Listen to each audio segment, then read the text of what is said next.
पहले मैंने इस ज़बान में कहा था कि this is a government of the mafia, by the mafia, for the mafia, कि यह हुकूमत अज माफिया है, मिन जानिब माफिया है, बराए माफिया है।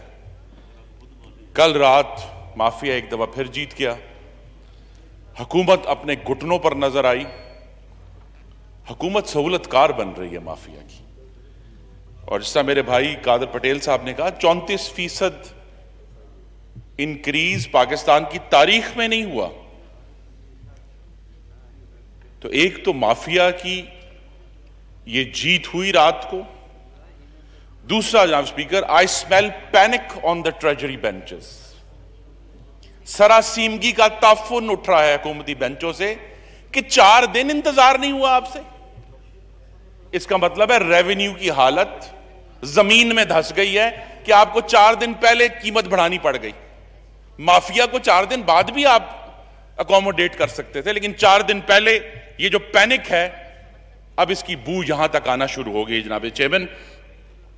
और ये वही बात है कि पड़ी हैं रोज क़यामतें कि ख्याल रोज़े जजा गया। यहां क़यामतें खत्म ही नहीं हो रही। कभी PIA की रिपोर्ट आ जाती है।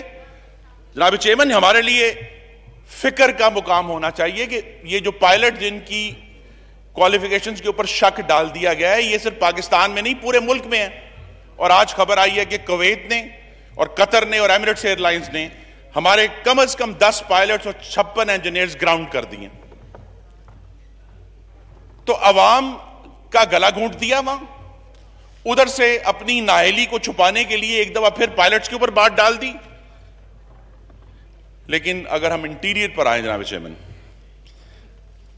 इसका जो झैली इदारा है FIA, उन्होंने मार्च में चीनी की कीमत बढ़ने पर एक रिपोर्ट पब्लिश की थी। और यह बार बार याद कराना पड़ता है कि यह तमाम इन्वेस्टिगेशन इसलिए हुई, FIA को यह ड्यूटी इसलिए दी गई कि यह पता लगाएं, सब्सिडी नहीं, यह पता लगाएं कि इस हुकूमत के दौर में दिसंबर 2018 से फरवरी 2020 तक चीनी की कीमत 55 रुपए से 90 कैसे हुई। FIA को यह ड्यूटी लगाई गई। मेरा मुतालबा है जनाब चेयरमैन कि यह जो बाद में 346 सफ़े की धुंध फैलाई गई ना फोरेंसिक रिपोर्ट, उसकी बजाय FIA की जो रिपोर्ट है उसकी फाइंडिंग्स पर अमल दरामद किया जाए। और फाइंडिंग्स क्या थी? फाइंडिंग्स ये थी कि चीनी की कीमत चीनी बनाने वालों की कॉस्ट बढ़ने की वजह से नहीं बढ़ी, चीनी की कीमत टैक्स बढ़ाने की वजह से नहीं बढ़ी, चीनी की कीमत सपोर्ट प्राइस जो गन्ने की है वो नहीं बढ़ी। FIA ने यहां तक कहा कि हमारे पास होर्डिंग के कोई जखीरा अंदोजी के कोई हमें एविडेंस नहीं मिली। उन्होंने कहा कोई सब्सिडी बढ़ाने से कीमत नहीं बढ़ी। FIA ने क्या कहा? FIA ने कहा कि चीनी की कीमत जो इमरान खान साहब ने बतौर काबीना के सरबराह के 11 लाख टन एक्सपोर्ट करने की इजाजत दी, उसकी वजह से बढ़ी। और यह एक्सपोर्ट का फैसला जस्टिफाइड नहीं था। तो जनाब स्पीकर, FIA ने खुद कहा है कि चीनी की कीमत 55 रुपए से 85, अब तो 90 के करीब चली गई है। उसका खुरा और कहीं नहीं वजीर आजम तक जाता है, काबीना तक जाता है। उस पर अमल दरामद करवाएं। और यह भी तो ड्यूटी है वजारत दाखिला की कि पाकिस्तान की जो इंटरनल सिक्योरिटी है, और मैं चाहूंगा कि अगर वजीर साहब इसका जवाब दें कि पाकिस्तान में जो टेररिज्म होता है, इंटरनल सिक्योरिटी, क्या वजारत दाखिला उसकी जिम्मेदार है भी कि नहीं है? मुल्क में टेररिज्म एक दफा फिर नजर आना शुरू हो गया। बलोचिस्तान में, अफगानिस्तान के बॉर्डर पर, ईरान के बॉर्डर पर कौन जिम्मेदारी लेगा? क्या हर चीज हमने अस्करी इदारों पर डाल देनी है? हमें बताएं कि क्या आप इंटरनल सिक्योरिटी के जिम्मेदार हैं कि नहीं है, क्योंकि शवाहिद ये हैं कि ये जिम्मेदारी लेने के लिए तैयार नहीं। साहिवाल का इतना बड़ा हादसा हुआ, एक खानदान को सरकारी सिक्योरिटी एहलकारों ने पूरी दुनिया के सामने भून दिया पब्लिकली, किसी को सजा नहीं हुई।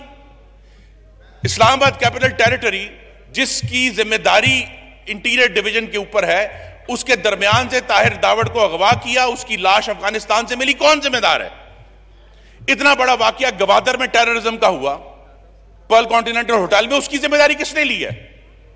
उससे चंद दिन बाद मकरान के कोस्ट के ऊपर पाकिस्तान नेवी के अहलकार मारे गए दहशतगर्दी में, उसकी जिम्मेदारी किसने ली है? और अगर कोई कसर रह गई थी तो जनाब वजीर आजम ने एक दफा फिर, जिस तरह वो कोरोना में कंफ्यूज हैं, वो दहशतगर्दी में भी कंफ्यूज हैं, उसामा बिन लादेन को शहीद करा कर दे दी।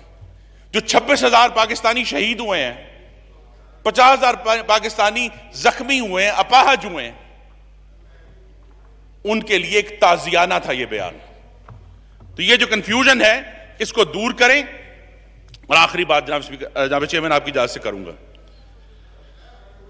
आपने पाकिस्तान में आजादी इजहार का गला घूंट दिया और उसका गला घूंटने में FIA के झेली इदारे भी शामिल हैं, वो भी औजार बन गए हैं पाकिस्तान में आजादी इजहार का गला दबाने में। आपने मीडिया का गला घूंट दिया, जो यहां तकरीर करता है उसको आप जेल में डाल देते हैं। फ्रंट बेंच पे PMLN के 3 बंदे बैठे, 2 जो हैं वो बिल्कुल गैर कानूनी ज्यादती और नाइंसाफी की बुनियाद पर जेलें भुगत कर आए हैं, 6-6 महीने अकूबत खाने भुगत कर आए हैं। मीर शकीलुर रहमान क्यों जेल में है जी 103 दिन से? हमजा शहबाज 1 साल से जेल में क्यों है?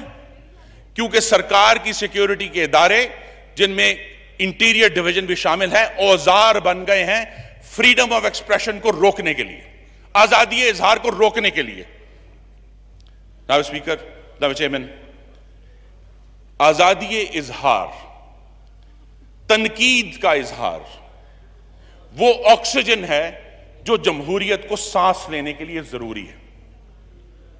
और जिस तरह उस फ्लॉयड को अमेरिका में उसने घुटना रखा ना पुलिस वालों ने, आपने भी, इस हुकूमत ने भी, इस फॉशिस्ट हुकूमत ने पाकिस्तान के लोगों पर, ऑपोजिशन के गले पर, मीडिया के गले पर अपना घुटना रख दिया है। और आगे से हम जब कह रहे हैं we can not breathe mister chairman, तो कोई जवाब नहीं आता, मजीद फॉशिज्म होता है। आखिरी बात जनाब चेयरमैन, आपकी इजाजत से, वजीर मौसूफ कल नाराज हो गए, मैं कुछ चीजें कोट करता हूं, मैं आज फिर कोट करूंगा, आपकी इजाजत हो तो, with your kind permission. Thomas Jefferson ने कहा था, I tremble for my country when I consider that God is just. मैं कांप जाता हूं जब मैं समझता हूं, मुझे नजर आता है कि अल्लाह ताला इंसाफ करने वाला है। तो ये जो फॉशिस्ट हुकूमत जिसने पाकिस्तान के अवाम का गला दबाया है महंगाई के जरिए, पेट्रोल के जरिए, जो दहशतगर्दी से निपटने में बिल्कुल नाकाम है, जो कंफ्यूजन फैला रही है, इंशाअल्लाह यहां भी इंसाफ होगा। मैं आपका शुक्रगुजार हूं। शुक्रिया जी। नवाबजादा इफ्तिखार अहमद खान साहब जी।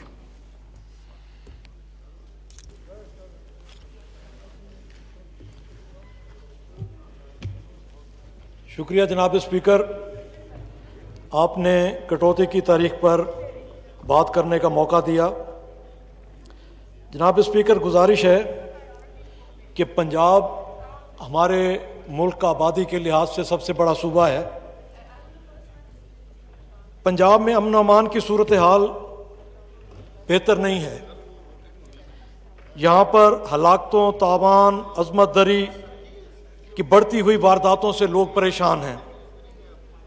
जनाब स्पीकर, 2019 की 8 माह की जो पंजाब हुकूमत की रिपोर्ट है उसके मुताबिक यहाँ पर तकरीबन 3,11,000 जराइम की वारदातें हुई।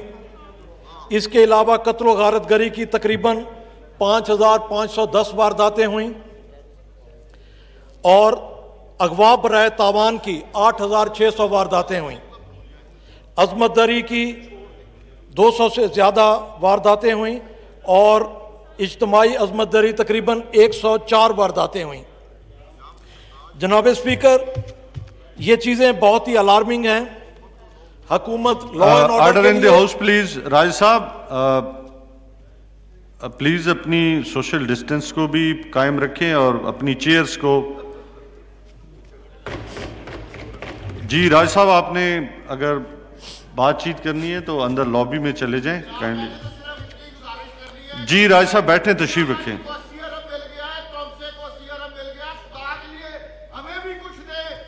जी नवाबजादा साहब। तो Thank- हमें भी फंड दिए जाए, हमें फंड नहीं दिए जा रहे। सारा फंड जो 80 अरब बयाली में चला गया, 80 अरब चौसा में चला गया। हमारा क्या कसूर है? हमें फांसी दे दे, हमें जी जारी रखें। देने के लिए तैयार है, लेकिन बाद में हम पे रहम करे। हम अपने हकों में जाने के काबिल नहीं रहेंगे। हम जाएंगे जाएगा। आज आपने पेट्रोल 25 रुपए लीटर, वो मेरा कसूर है। जी नवाज साहब। मेरा